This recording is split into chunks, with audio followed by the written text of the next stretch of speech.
Përshëndetje, mirë se erdhët në podcastin e radhës të Qendrës Alert, në kuadër të projektit Rinia Aktive për politika të qëndrueshme, financuar nga Agjencia Kombëtare e Rinis. Kam kënaqësinë sot që të kem të ftuar Kredi Priskën. Përshëndetje Kredi. Do e përkufizoj si një ekspert politikash, por në fakt backgroundi i Kredit është shumë më i gjerë. Ka përvojë disa vjeçare jo vetëm në fushën e rinis, në politikat rinore, edhe sektoret e ndërlidhura me këtë fushë, por edhe më gjerë, që do diskutojmë në këtë podcast për politikat rinore, për politikat rajonale, si kanë ndërvepruar me politikat e vendit tonë, por edhe më gjerësisht. Do filloja në fakt të podcast me një perspektivë për Shqipërinë, për politikat që veprojnë në Shqipëri. Si do vlerësoni gjendjen aktualeve të këtyre politikave në Shqipëri? Faleminderit për ftesën, kënaqësi që t'jem me ju sot. Politikat në Shqipëri, për sa i përket rinis, kanë ardhur duke u zgjeruar me kalimin e viteve dhe duke u shtuar për të pasur një përfaqësim sa më të madh të rinis në mënyrë konsultative në institucionet shtetërore. Gjithashtu ka pasur edhe politika tjera për të zhvilluar ose për të zgjeruar vizionin e qeverisë për sa i përket zbatimit të këtyre politikave që kanë ndikim në rinin shqiptare. Gjatë viteve të fundit ka kaluar strategjia kombëtare e rinisë 2022-2029 në parlament, e cila është botuar dhe duhet jetë duke u zbatuar ose po zbatohet nga ministrit përkatëse që kanë komponentet e caktuar. Ka një ligj për rinin që ka kaluar në 2019 dhe në dijenin time ka kaluar dhe amendimi së fundmi i ligjit për rinin. Një ndër rezultatet ka qenë krijimi i Këshillit Kombëtar të Rinisë dhe i këshillave vendor rinor, që janë pranë bashkive pranë 61 bashkive të Shqipërisë. Misioni i përgjithshëm i gjithë politikave rinore që kalon në qeveria shqiptare dhe bashkitë përkatëse apo niveli vendor i qeverisjes është që të krijojë mundësi për të rinjt që të qëndrojnë në Shqipëri. Se sa është realizuar ky mision, mbetet për tu parë, mendoj që ka shumë punë për tu bërë, sepse sigurisht edhe statistikat tregojnë që ka pasur një numër të lartë të rinjve që janë larguar nga Shqipëria. Në fakt, i cituat në fjalën tuaj edhe disa nga politikat, por në një aspekt më praktik, edhe nga eksperjenca juaj, pasi keni kaluar në disa faza në gjithë procesin e këtyre politik bërjes të politikave. Si ka qenë në anën praktike, pra ka qenë afër nevojave të rinjve, kanë qenë të përputhura, sa mund të jetë ajo përputhshmëria, edhe pastaj vetë të rinjt sa janë përfshirë me vullnetin e tyre në produktet që ka sjellë këto politika. Politikat nuk mendoj që kanë qenë afër të rinjve drejt për drejt, por nëpërmjet institucioneve që kanë sjellur si rezultate të tyre, pra institucionet të krijuara. Ju po zbatoni këtë projekt me Agjencinë Kombëtare të Rinisë. Agjencia Kombëtare e Rinisë është krijuar si rezultat i këtyre politikave rinore, pra ligji për rinin. Dhe komponentëve të tjerë që vinë si rrjedhojë e ligjit për rinin, që vinë me faturën ligjore të parlamentit edhe buxhetit të shtetit. Por po të pyesësh një të ri në një shkollë të Tiranës apo në një shkollë të Dibrës, si e ndikojnë politikat rinore, dhe këto politika që ka kaluar shteti dhe i ka miratuar apo i ndikojnë pozitivisht, nuk mendoj që do thoshte po, sepse rezultati nuk shihet me një herë. Dhe asu nuk mund të t'jap një përgjigje eksakte për këtë gjë, por fakti që këto institucione janë krijuar dhe po zbatojnë disa projekte, mendoj që është pozitive, dhe mënyra se si shihet rezultati politikave rinore të zbatuara është nëpërmjet palëve të treta si organizatat e shoqërisë civile. Pra janë organizatat që zbatojnë projektet nga skemat e grantimit që vinë si rezultati politikave rinore. Përsëri lind pyetja si ndikon kjo të rinjt drejt për drejt. Dhe të rinjt drejt për drejt ndikohen duke marrë pjesë në aktivitetet që organizatat e shoqërisë civile, të cilat janë financuar nga këto institucione që janë krijuar si rezultate të politikave rinore, marrin pjesë në rritjen e kapaciteteve të tyre, marrin pjesë në mundësi të reja të edukimit, në mundësi të reja të aftësive profesionale që mund të zbatojnë në një punë të re, dhe që i lejon ata që të bëjnë një jetë më të mirë në Shqipëri. Kjo është për sa i përket çfarë sjellin drejt për drejt politikat rinore. Kemi strategjinë kombëtare për rinin që është voluminoze dhe prek fusha të ndryshme. Drejt për drejt për shembull që mund të prekë është garancia rinore që ndër ministritë më të rëndësishme që duhet ta zbatojë është Ministria e Financës, ku është një garanci që vjen si pjesë e ligjeve të Bashkimit Evropian dhe si pjesë e frameworkut të Bashkimit Evropian që të adoptohet në Shqipëri, ku të rinjt duhet të kenë deri diku një garanci nga bizneset apo nga institucionet që do të kenë punësim pas edukimit të tyre, në edukimit lartë të tyre. Por duke kaluar në një aspekt ose një fushë pak më të gjithë përfshirës, neve, nëse në Shqipëria, por edhe shtetet e fqinjët tonë dhe të rajonit Ballkanit Perëndimor, ku pjesa më e madhe në fakt janë dhe në procesin e integrimit për në Bashkimin Evropian.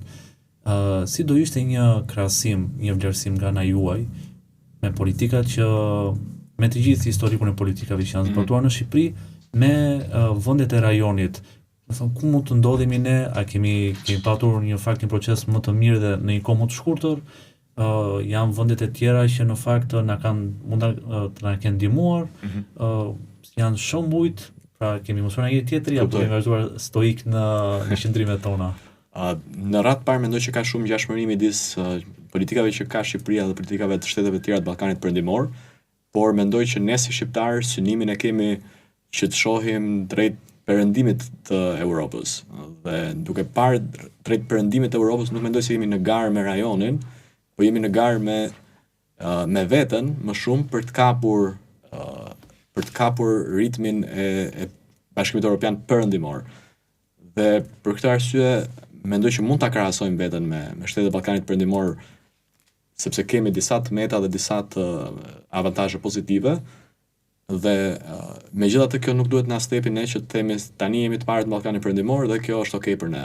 Pra ne gjithnjë duhet jemi në garë me veten në mënyrë që të arrijmë cilësinë e jetesës dhe cilësinë e politikave dhe ligjeve përkatëse që ndjekin shtetet e Bashkimit Evropian, të paktën në pjesën perëndimore qendrore, në mënyrë që të shqiptarët mos ndjenë si nevojë që të largohen nga Shqipëria. Tjetra, përsa i përket politikave që apo ku jemi në raport në politikat e Ballkanit Perëndimor, ka ngjashmëri të madhe me politikat që ndjek Mali i Zi, pra edhe ligji për rininë edhe strategjia kombëtare ka ngjashmëri, po ashtu edhe me Maqedoninë e Veriut, deri diku edhe me Kosovën, ka disa politika ngjashme për ligjin për rininë edhe Serbia, e cila ka ministri rinore përkatëse me portofol, ndërkohë që nuk mund të them të njëjtën gjë për Bosnjën dhe Hercegovinën për shkak të sistemit tyre qeverisjes është pak më ndryshe situata.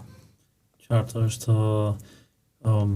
mendoj në fakt që mund të ketë edhe hapësirë në fakt në këtë pjesë për të trajtuar pak edhe bashkëpunimin. Pra, në secili shtet normalisht ka strategjitë, ka strukturën e vet edhe vizionin për të vepruar në këtë fushë. Bashkëpunimi midis Shqipërisë dhe shteteve të tjera në rajon në këtë kuadër si është? Bashkëpunimi në dekadën e fundit është shtuar shumë, edhe për shkak të procesit Berlinit, i cili u iniciua në 2014 nga kancelarja e Gjermanisë atëherë Angela Merkel, ku ishte një proces që që vazhdon të ndodh vit pas viti, cili synon afrimin e Ballkanit Perëndimor apo shtetet e Ballkanit Perëndimor me Bashkimin Evropian në rrugën e tyre të integrimit në Bashkimin Evropian.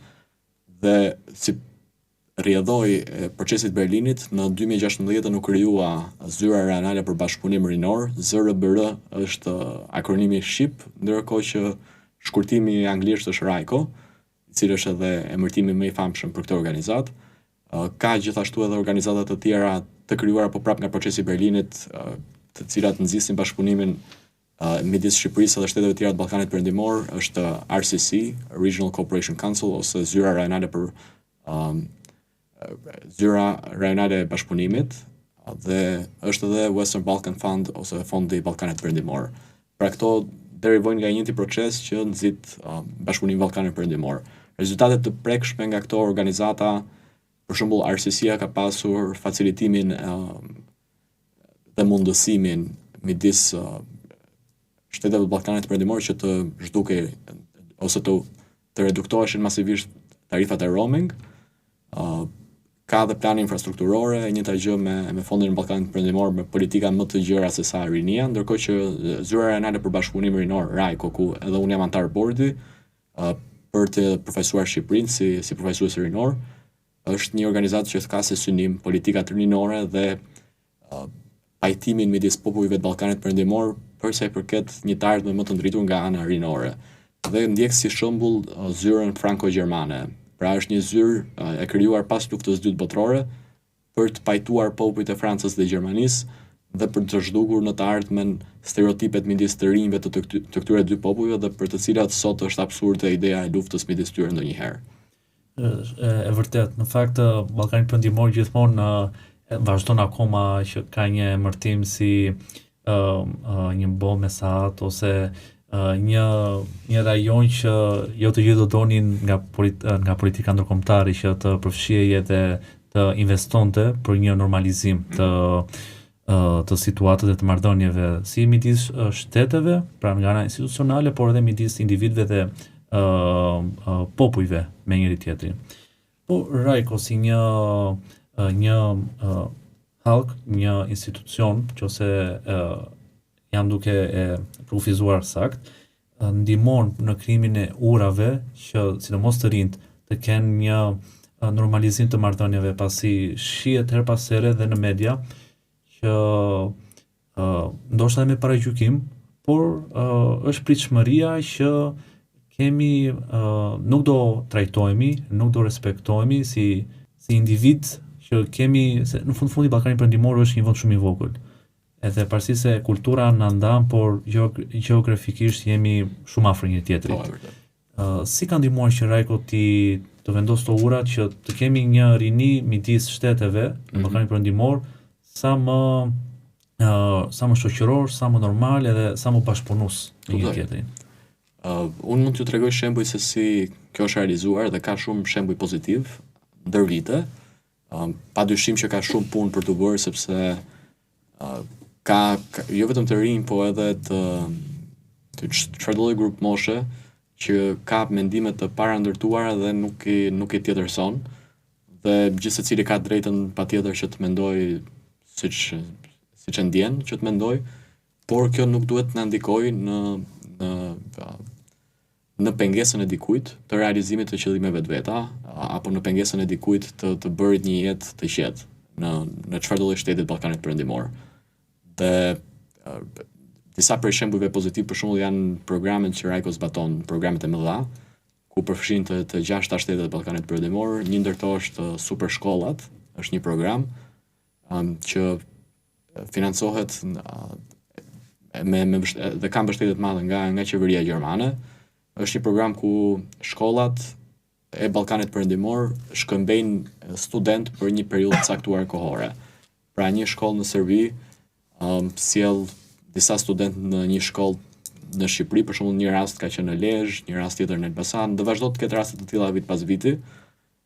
Dhe po prap shkollat shqiptare çojnë studentë atje, dhe kjo ndodh edhe me shtete të tjera, pra Kosovë, Serbi, Kosovë, Maqedonia e Veriut, Malezi, Serbi apo Shqipëri, pra shkëmbime të kësaj natyre midis shkollave, dhe gjithnjë bëhet një mbledhje e studentëve dhe një event kur përfundon programi apo kur përfundon shkëmbimi i grupit të radhës, dhe evidentohet gjithnjë nga komentet që bëjnë studentët është se kur u nisën për të ardhur, u nisën me një stepje të madhe, u nisën me një frikë në disa raste, qoftë studentët shqiptarë atje apo qoftë studentët e shteteve të tjera këtu, dhe me një ide apo stereotip në mendje se do të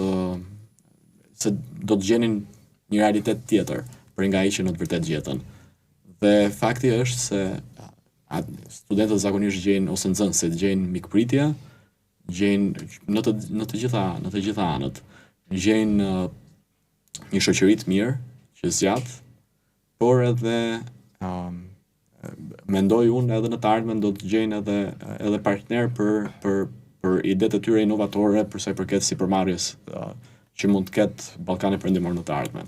Pra është diçka e ditur që kur kur disa prej shteteve të Ballkanit Perëndimor të integrohen në Bashkimin Evropian, qoftë Shqipëria dhe Malizi, do të rritet edhe numri i fondeve që do të sjell akoma më bashkëpunim midis shteteve që ende nuk janë integruar në mënyrë që të përshpejtohet procesi i tyre.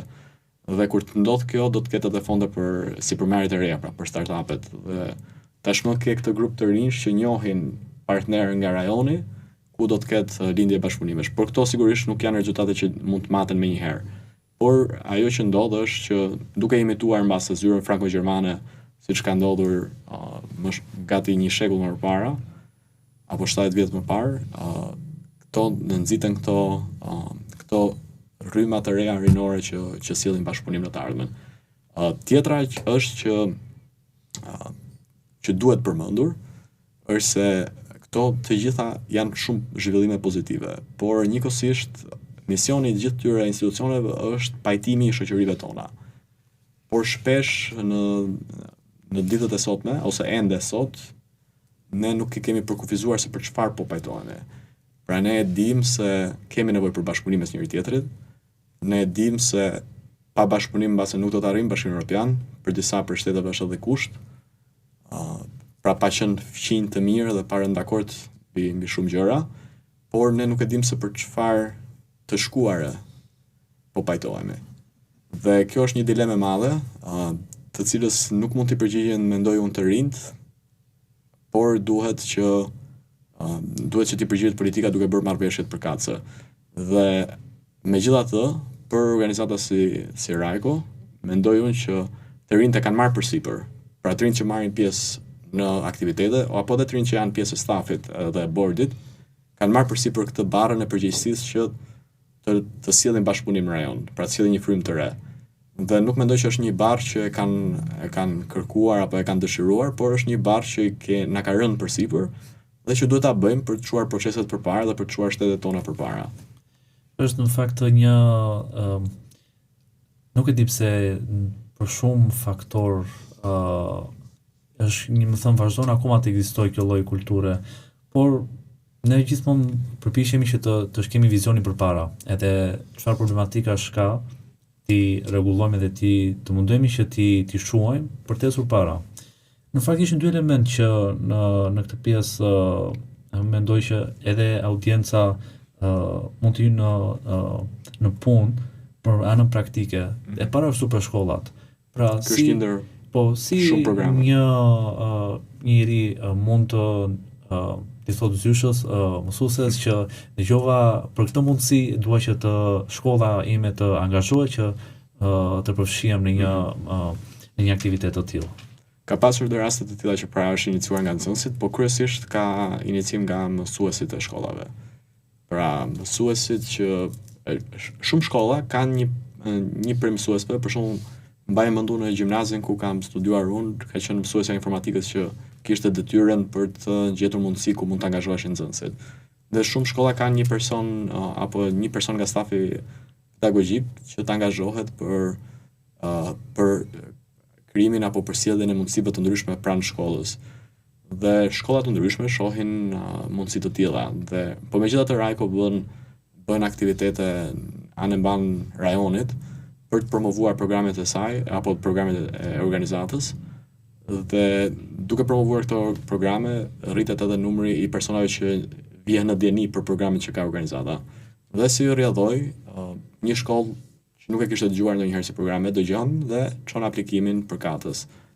Dhe normalisht asistohet nga stafi apo sekretariati i organizatës. E dyta, në kryefjalën pajtim, të rinjt që kryesisht ata që kanë mbaruar gjimnazin, pra që mund të jenë mbi 17 mbi 18 vjeç, sa të gatshëm, sa të përfshirë janë në këto mundësi që Rajko, por edhe organizata të tjera, hallka të tjera mundsojnë bashkëpunime ose youth exchange ose eksperienca midis të rinjve të këtyre shteteve. Rinia shqiptare sa të përfshirë shikon? Tani ka programe të ndryshme që bëjnë këtë lloj shkëmbimi, ka edhe programet e Erasmus Bashkimit Evropian që mundsojnë shkëmbime rinore. Dhe mënyra se si angazhohen të rinjt mënyrat se si angazhohen janë të larmishme dhe janë të ndryshme. Për Rajkon fillon angazhimi kryesor që me statut, që është antar i bordit. Pra kemi 12 antar bordi për organizatën, 2 për secilin shtet të Ballkanit Perëndimor, që bën pjesë në statutin e Rajkos, dhe njëri prej këtyre duhet të jetë i ri, pra që zgjidhet, nuk thuhet zgjidhet në statut, por që vjen nga rinia. Në rastin e Shqipërisë ka qenë me zgjedhje, pra unë aplikova dhe shfaqja kandidaturën time dhe u zgjodha nga shoqëria civile. Pra mënyra tjetër se si përfshihet është shoqëria civile tashmë ka rolin e drejtë që zgjedh përfaqësuesin rinor. Tjetra është që organizatat e shoqërisë civile aplikojnë për projekte të Rajkos për skemat e grantimit, pra projekte kulturore, projekte bashkëpunimi, pra një organizat nga Shqipëria me një organizat nga Maqedonia e Veriut aplikojnë së bashku për të zbatuar një projekt të një natyre rritjesh kapacitetesh, për shembull, për të rinjt që marrin pjesë për fushën e digitalizimit. Pra projekte me tematologji të ndryshme. Dhe këto marrin pjesë duke çuar të rinjt të tyre që angazhohen.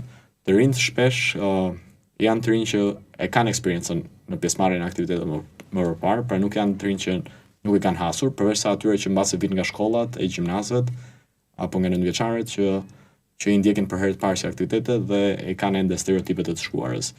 Ndërkohë që të rinj që kanë një formësim që marrin pjesë nga shoqëria civile, i kanë disa ide të qarta në mendje për në të cilat shkojnë projekte. Se di se mund të interpretohet fjalia që të rinjt që përfshihen kanë eksperiencë.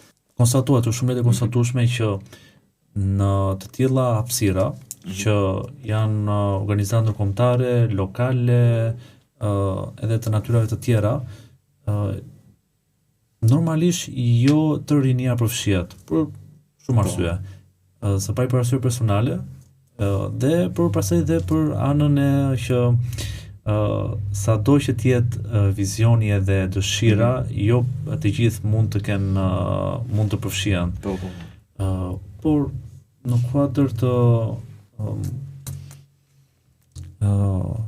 nevojës, por edhe të ose nevojë do i quaja për këtë për rritjen edhe forcimin edhe qëndrueshmërinë e marrëdhënieve midis të rinjve të shteteve, pra Shqipëri, Malizi, Maqedoni, Kosovë, Serbi, Bosnjë Hercegovinë. Si është dhe perspektiva e tyre për të njohur me kulturën shqiptare, për të njohur rinin shqiptare, edhe për për t'i afruar, se në fundit është një marrëdhënie që sa ushqet nga të dy anët, por ashtu edhe kërkohet nga të dy anët. Si do vlerësoje një qasjen që ka rinia nga këto vende për të kontribuar, për të përfshirë me rinin shqiptare, edhe për të ndarë eksperiencat edhe të gjitha llojet e natyrave që ofron kjo lloj bashkëpunimi. Tani, përsa përket ngjashmërive apo për shqyrtimin e të rinjve të kulturave të shteteve të tjera, për mendimin tim kjo nuk është diçka që kërkon shumë punë, sepse nuk është se ka ndonjë ndryshim të madh të kulturave apo të stilit jetesës së shteteve të Ballkanit Perëndimor. E përmendë vetë pra është afërsia, është e shkuara apo tipare të ndryshme që na kanë sjell pranë njëri tjetrit. Dhe për këtë arsye nuk mendoj se mbetet shumë hapësirë për të eksploruar tek kulturat e njëri tjetrit.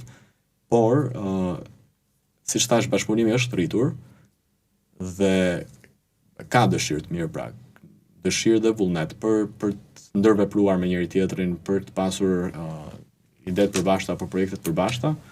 E vetmja dilemë është që të rinjt a bashkëpunojnë në bazë të dëshirës për të bashkëpunuar me një individ nga një shtet tjetër i Ballkanit Perëndimor, apo për shkak të agjendave të tyre që mund të jenë të ngjashme me të të shkuarës.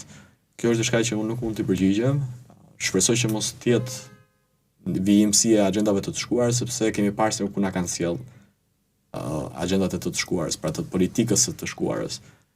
Mendoj që ka një nuancë që ngjan pak, por nuk duket qartë. Kështu që por megjithatë nuk mendoj se duhet stepi do kënd apo duhet mërzis do kënd fakti që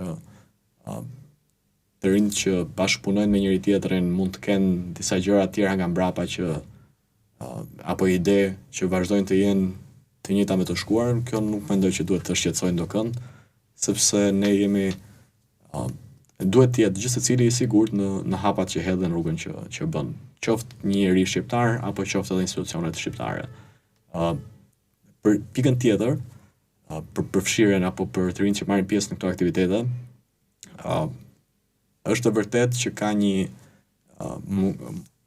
që zakonisht janë se përmenda unë pjesën e eksperiencës dhe pastaj ma sollen vëmendje. Pra është vërtet që kanë eksperiencë sepse kanë të rinj që marrin pjesë shpesh herë dhe janë në base të njëjtat fytyra që marrin pjesë në aktivitete.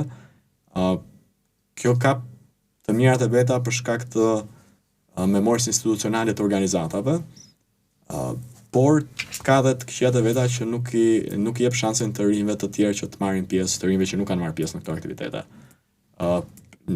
Ku kam qenë janë shumë faktorë. Janë shumë faktorë që ndikojnë. Unë çfarë më mend nga eksperienca ime është që ne kemi pas një angazhim të madh kur punoja unë përpara në organizatë shoqërie civile për të informuar sa më shumë të rinj për programet që kishim dhe që t'i ofronim që të merrnin pjesë, por shumë kishin mosbesim dhe nuk merrnin pjesë. Që e kuptoj, sepse edhe unë tisha në vendin e tyre do ta ndjeja të njëjtën gjë, por duhet të hedhur hapi parë shpesh herë, edhe duhet të zhgënjur. Unë vetë kam pas zhgënjime pafund, kam pas mundësi që më janë refuzuar, por pavarësisht se kjo mund të më ketë mërzitur ndonjëherë, nuk duhet që të na pengojë që të aplikojmë edhe të vazhdojmë të kërkojmë që të marrim pjesë në të ardhmen.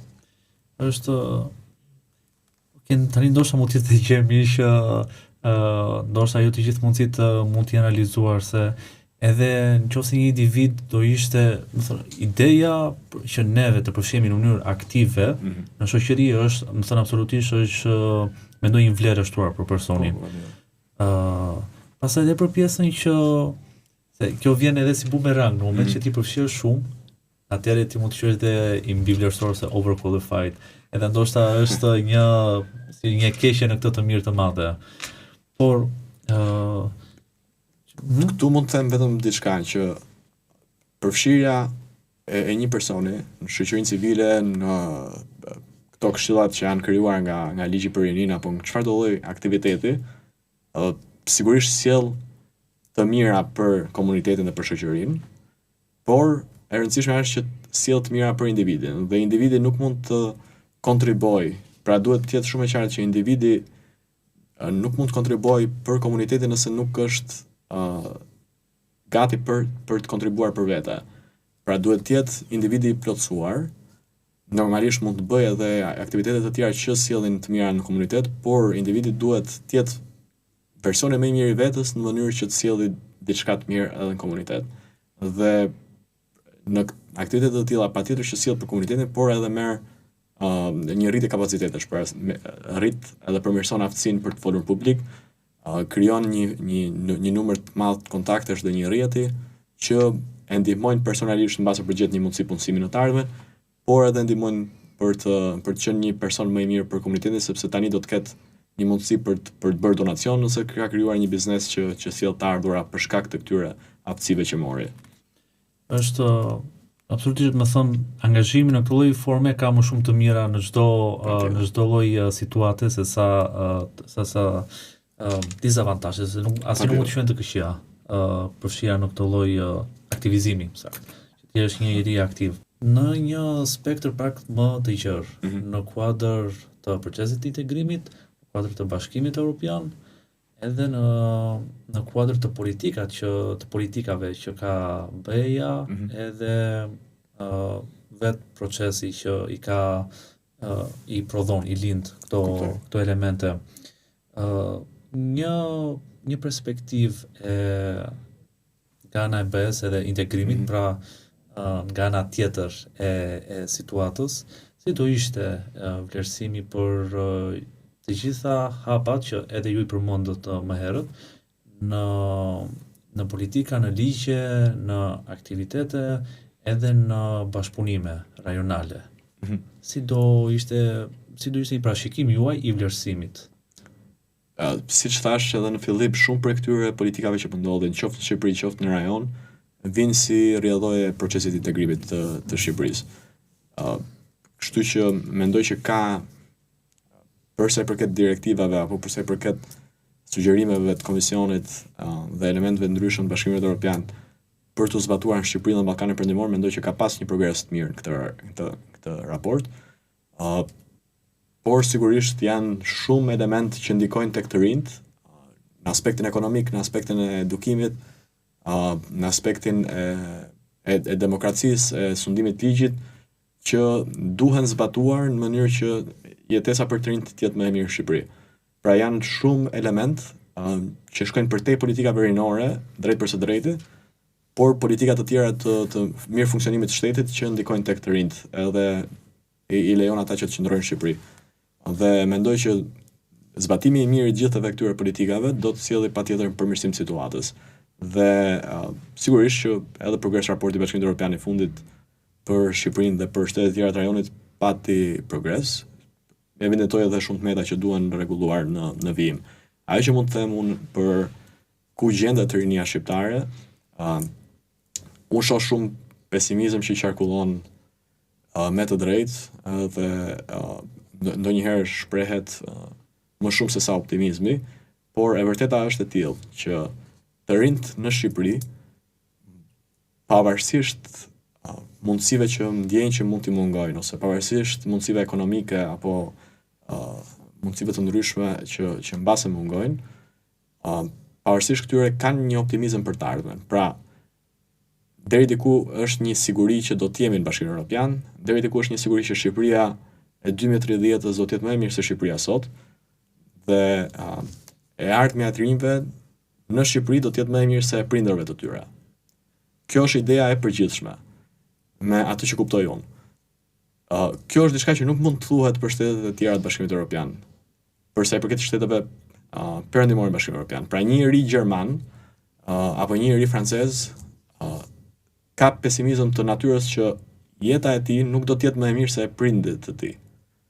Dhe kjo është diçka që vjen si rrjedhoj e zhvillimeve ekonomike të Bashkimit Evropian viteve të fundit.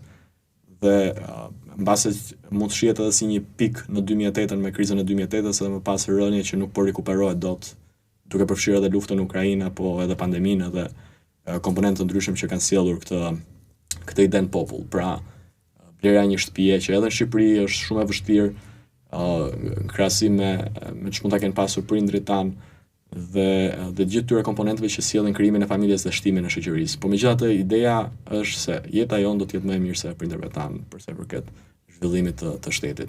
Që është diçka që nuk e thon dot edhe sipas studimeve që kanë dalë 2 vitet e fundit që nuk ndihet njësoj në Bashkimin Evropian.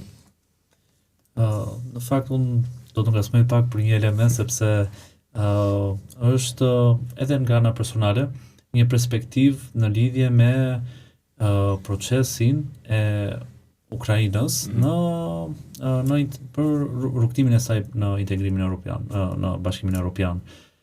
Si do e vlerësoje trajtimin edhe angazhimin edhe fokusin edhe nga BE-ja në këtë fushë, pra në rinin dhe politikat rinore midis Ukrainës edhe Shqipërisë.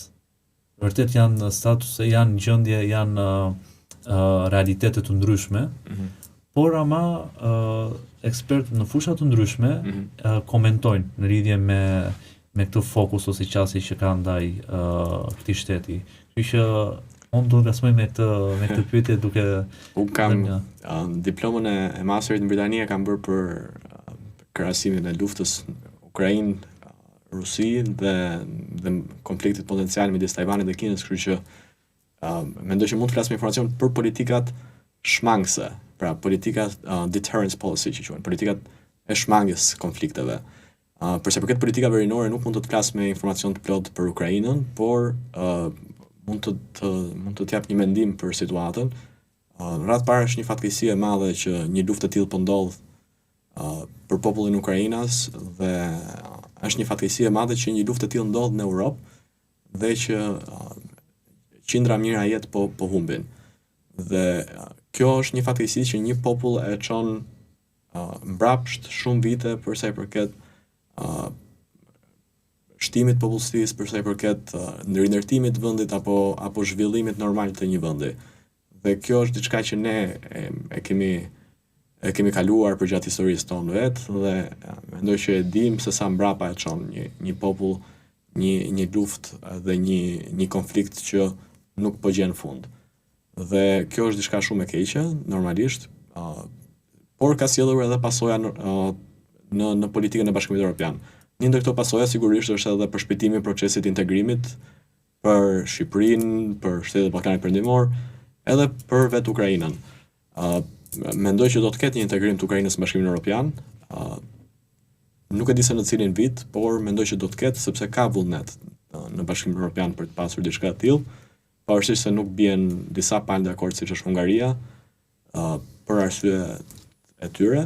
Por pavarësisht se mbase nuk do të jetë menjëhershëm integrimi, do të ketë një proces rindërtimi dhe një proces integrimi më pas. Por besoj që Shqipëria do të jetë anëtare përpara. Qartë. Jo, është më shumë doja që të trajtoja procesin në tërësinë e vet që është zhvilluar. Është disi dhe jashtë është zjerohet dhe tema për cilën jemi diskutuar, por si në shumë fusha të tjera që ekspertët e përkatësës kanë këtë perspektivën që neve na kanë kalitur ose kanë vendosur shumë presion në procesin e integrimit për Shqipërinë. Edhe nga ana tjetër të shikojnë që pas ka dhe një realitet më ndryshe. Por që gjithmonë këto ngjelet pasaj janë edhe përtej politikave të rajonit ose kombëtare. Po mund të përmendet se shumë shtete anëtare nuk lëvizin dhe nuk lëkunden nga kushtet që duhet të ketë Ukraina për shembull për të zbatuar, për sa i përket reformave, në mënyrë që të bëhet pjesë e Bashkimit Evropian. Pra ka shtete anëtare të Bashkimit Evropian që thonë Komisioni mund të shpreh çfarë doj, por nëse nuk zbatojnë këto reforma, atëherë nuk do të ketë integrim. Edhe pastaj sheh anën tjetër të medaljes që ketë drejt për më shumë se 1 dekadë apo 2 dekada është përmendur që Shqipëria pas zbatuar reformat tërësisht dhe plotësisht nuk do të ketë integrim në Bashkimin Evropian. Dhe ditët e fundit komisionerja për zgjerim tha se Shqipëria është shtet i vogël, kështu që edhe po nuk i zbatoi gjithë reformat, mund të ketë integrim. Kështu që mendoj që ka një linjë përbashkët, pra qoftë për Ukrainën, qoftë për Shtetet e Ballkanit Perëndimor, që është koha për të bërë pjesë e Bashkimit Evropian pavarësisht detyrave të shtëpisë, por që detyrat e shtëpisë na duhen neve si shqiptarë që të bëhen. Vërtet se është bërë më thënë fakt i njohur që sa është edhe proces teknik është edhe politik. Por që gjithmonë polemikat sidomos për çështje kaq të rëndësishme janë të pashmangshme.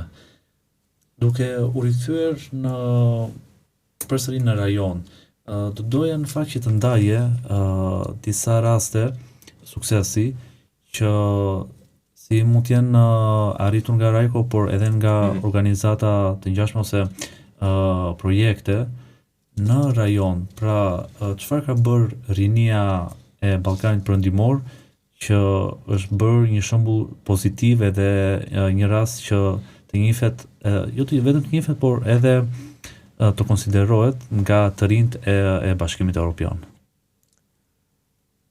Në ç'kuptim të konsiderohet nga të rinjt e Bashkimit? Pra, që sepse është gjithmonë stigma që neve ose më thënë që të rinjt, siç është në rastin e Shqipërisë, por edhe të shteteve të tjera, të rinjt të Ballkanit Perëndimor, e shikojmë që bashkëmoshatari në Bashkimin Evropian mund të jetë më arsimuar më mirë, mund të ketë patur më shumë mundësira, gjë që e dyta është e fakt.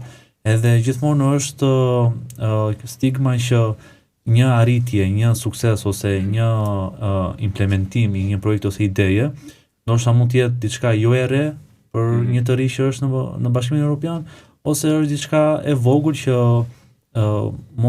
për neve mund të ketë shumë rëndësi, por për ata de fakt është një gjë më modest ose më e vogël në këtë kuadër.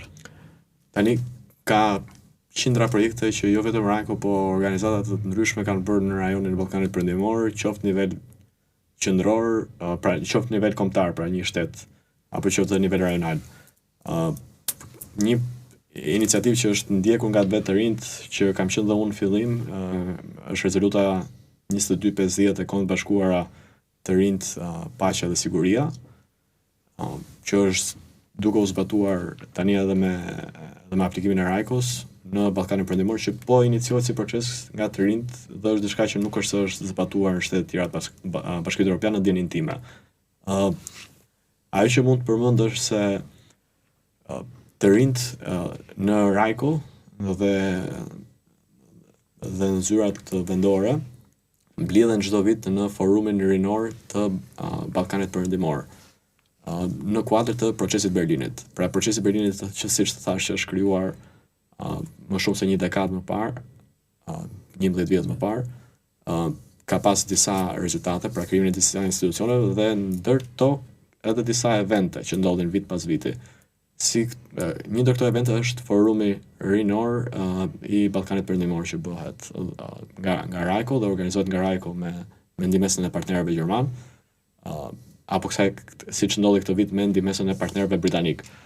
Dhe në kuadër të këtij forumi të rinjt mblidhen dhe diskutojnë ide të ndryshme që ata kanë zbatuar në Ballkanin Perëndimor përgjatë viteve të fundit apo viteve të fundit dhe prezantojnë rastet më të mira. Gjithashtu, përveç se prezantojnë rastet më të mira, sjellin edhe rekomandime që liderat e Ballkanit Perëndimor duhet i konsiderojnë. Dhe ajo që ndodh në hallkën e fundit të procesit Berlinit është samiti i liderave, ku diskutohen gjetjet e forumit rinor të procesit Berlinit dhe diskutohen për tu zbatuar nga liderat e Ballkanit Perëndimor. Dhe është një akses që të rinjt shqiptar apo të rinjt e shteteve të tjera të Ballkanit Perëndimor e kanë, ndryshe nga ç'mund ta kenë pasur më parë. Pra një akses tek liderat e shteteve, tek drejtuesit, kryeministrat e shteteve të Ballkanit Perëndimor, por edhe tek drejtuesit e shteteve të Bashkimit Evropian dhe jo vetëm. Pra vitin e kaluar kur u bë samiti i liderave, unë personalisht pata komunikimin me kancelarin gjerman, me kryeministrat e rajonit, me kryeministrin shqiptar, ku u diskutuan disa prej këtyre politikave. Këtë vit po prap me mbretin e Mbretërisë së Bashkuar, me kryeministrin Starmer, për diskutime për rajonin. Pra, gjëra që më parë ishin të paimagjinueshme që një ri shqiptar mund të ketë një akses të tillë për diskutuar për politika drejt për drejt me liderat më të rëndësishëm të botës, që mund të ndihmojnë dhe mund të ndikojnë rajon. Dhe kjo është diçka që mbase edhe të rinjt e shteteve të prej nga vinë këta lidera mbase nuk e kanë vetë këtë qasje dhe këtë kontakt, që ndodh vit pas viti për të rinjt që përfaqësohen nga këto institucione. Është në fakt edhe kjo pjesë që ndave është sa një mundësi e një hapësirë ekskluzive, me thënë drejtën, por edhe goxha pasi në ato nivele nuk mund të pretendojmë që edhe një i ri që sa ka dalë nga banka të shkollës të japë një kontribut të qëndësishëm për rinin. Pra është kjo është edhe ajo e mira kur diskutuan dhe më para i angazhimit të qëndrueshëm dhe të vazhdueshëm i një individi si aktivist edhe i përfshirë në politik bërja. Unë në fakt do doja pasi edhe podcasti vjen në përfundim të saj, një këshill për të rinjt në orientimin e tyre për të përfshirë në aktivizëm, për të kontribuar në Shqipëri, edhe pse jo për të bërë një faktor i ri në kohezionin e Ballkanit Perëndimor. Unë do të sugjeroja që mos të ketë siklet, mos të kenë shqetësime se nuk do të përmbushin pritshmëritë e vetes apo të tjerëve, por të japin një shans vetes, e para. Dhe e dyta është që informacionin që lexojnë të kërkojnë sa më shumë burime dhe të tentojnë ta përpunojnë vetë. Pra mos të marrin informacionet e gatshme dhe në bazën e tyre të ndërtojnë mendime. Por mendimet të tentojnë që t'i krijojnë vetë në bazën e informacionit që kanë përpunuar vetë. Kjo mund të marrë më shumë kohë, por kjo sjell në një mendim të pavarur dhe kritik. Dhe mendoj që gjithsecili ka nevojë për këto për këto element që të marrë hapat e duhur në jetë. Sigurisht që çdo veprim që bëhet nga njëri mund të përmirësohet në të ardhmen dhe për këtë arsye them mos të ketë siklet, por çdo gjë do të vijë me përmirësimin e tyre për aq kohë sa ata marrin pjesë dhe përmirësojnë veten. Besoj këtu duhet përfshihet edhe ChatGPT ose AI, pra që edhe mendimi të jetë vërtet organike dhe jo... Në çdo chatbot nga këto të inteligjencës artificiale shkruhet në fund informacioni nuk është i kontrolluar apo nuk është i sigurt që është kështu siç po ju jepet, kështu që verifikojeni vetë. Shumë faleminderit Klajdi. Ishte kënaqësi që të trajtonim një aspekt më gjithëpërfshirës edhe më të gjerë në fakt të politikave rinore, edhe mendoj që edhe të rinjt edhe shikuesit kanë mësuar ose janë përballur me një qasje më të gjerë, që si është në fakt realiteti aktual i Ballkanit Perëndimor, si është marrëdhënia e Shqipërisë dhe të rinjve shqiptar me të rinjt në rajon, por gjithashtu edhe në Bashkimin Evropian. Ju falenderuar për kohën edhe për shikimin, shihemi përsëri në podcastin e radhës. Ju falenderoj.